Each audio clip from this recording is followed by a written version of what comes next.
What is going on? Jason Parks, the Media Captain. Today we are going to talk about a neat topic in the SEO world, and that is spying on your competitors.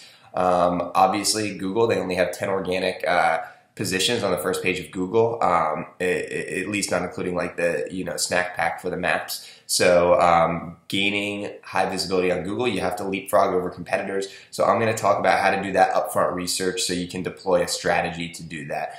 So right now you'll see that I'm logged into Moz. That's the SEO reporting software that we use, at least one of them. And I'm going to my dashboard. So I'm going to the Media Captain's dashboard. And the first thing that I'm going to go to within here is rankings. All right. And I am able to see the keywords. So I have put into Moz the keywords that I want to rank for and also the location. So it's pretty easy within here. You go to add and manage keywords. And let's say you're a Baltimore, Maryland dentist. You could say Baltimore dentist or dentist near me. Sorry, can't spell dentist this morning. And here you see the option to track nationally or track locally. I'm going to track locally in Baltimore,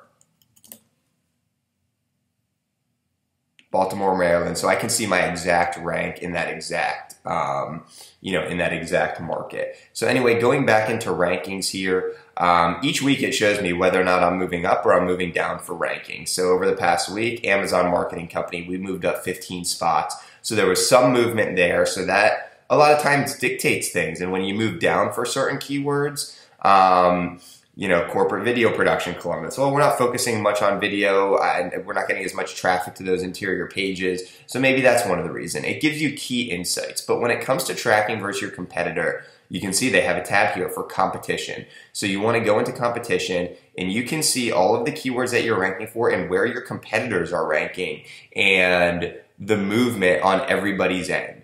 So let's just take this marketing agency over here. All right, I am seeing that for email, I want to see the keywords that they've moved up for. What movement has there been? So they've moved up 7 spots for email marketing. We moved down 3 spots. So that's something that I need to keep an eye on. They moved up for 5 spots for SEO consulting services, and we moved down 2 spots. So that's a little troublesome. But then again, if you want to just do it by like the top moving keywords, all right, we moved up 15 spots for Amazon Marketing Company. We moved up 15 spots for App Development Company. So to make a long story short here, the first thing you want to do is get your keywords added into a software like Moz so you can see where you stack up. If you add it in and you're just starting out and you have no keywords in the top 50, you have a long way to go towards making it towards the first page or making it towards the top. And you can also see where your competitors stack up. So I'm going to hop over from rankings over to the dashboard, and you'll see that our search visibility is at 12.7. And I'm tracking it versus our competitors. It's at a 1.66, a 2.75, a 2.52. Obviously, we are leaps and bounds ahead of our competitors, which is good, but take it with a grain of salt because I have branded keywords in there for the Media Captain.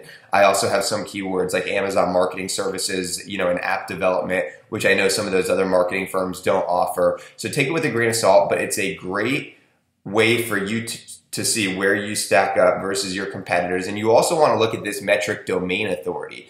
I wrote an article on domain authority. The link is in the description here on YouTube. But domain authority, it's on a scale of 1 to 100. And it's essentially an indicator of backlinks pointing to your site and how powerful those links are. So, I always say for a local business, when you're in the high teens or the 20s, that's pretty solid. Once you want to start ranking nationally for some terms, if you're in the 30s and above, that's good. And especially if you're like a national e-commerce brand, anything above 40 is solid. But a lot of people are like, oh my God, I'm 22 domain authority. That's terrible because they're thinking of like a test score, but that's not the case. For a local business, 20 is pretty good. We're going to get into domain authority here in a second. All right, so we were talking about domain authority here. What people don't realize is the power of backlinks. Google's algorithm what it was, the core fundamentals of Google's algorithm was the PageRank algorithm.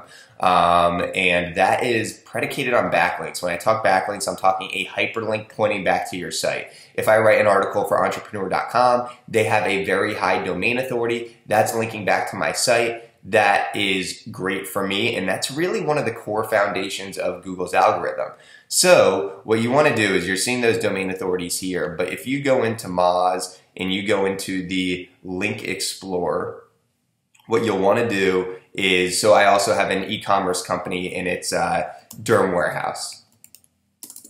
So I'm typing in dermwarehouse.com, and it's going to look up the root domain, and that is showing me the domain authority of a 28. It's showing me the amount of total discovered, the total loss. Derm Warehouse was started about 2 years ago. So one of our competitors is, and give me 1 second here. So you see here, again, compare link profiles. So if we want to see how we stack up against the competition, you are going to want to go into here, and let's say a competitor's of ours is Lovely Skin. Which that is a competitor. Well, Lovely Skin's been around for over 10 years. They have a domain authority of 47.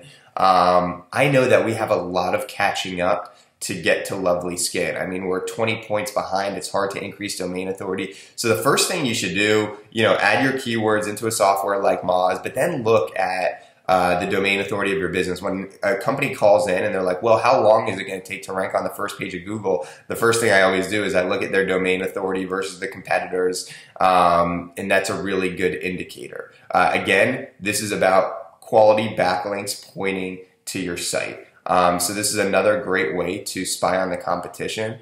The next is just going into the title tag of your website and your competitor's website. So what I mean by that is, if I just go to the MediaCaptain.com,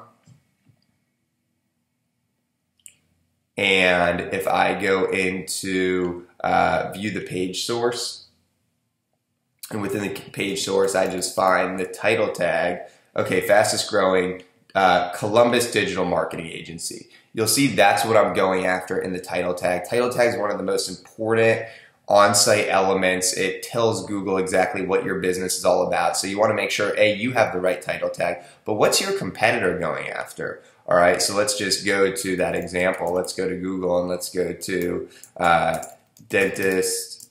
I cannot spell dentist this morning. Dentist in Baltimore, Maryland. All right, so we're going to go to dentist in Baltimore, Maryland. I mean, you have the major players like Yelp, Yellow Pages, and then let's go into this guy, Canton Dental Associates. So, nice picture of the boats to represent Maryland, I guess. And so here you go into the title tag, Dentist Baltimore MD. All right, that's what he's going after within the title tag. So that's another thing that you should absolutely be researching. So that pretty much, those would say are the main items, as we're an SEO company that we research when a prospective client comes in, or if we're just doing an audit for a business, we look at the keyword rankings, we look at we compare the backlink profile to see the domain authority, and we also look at the title tag and some on-site elements. So go out there, do some research, and start spying on your competition.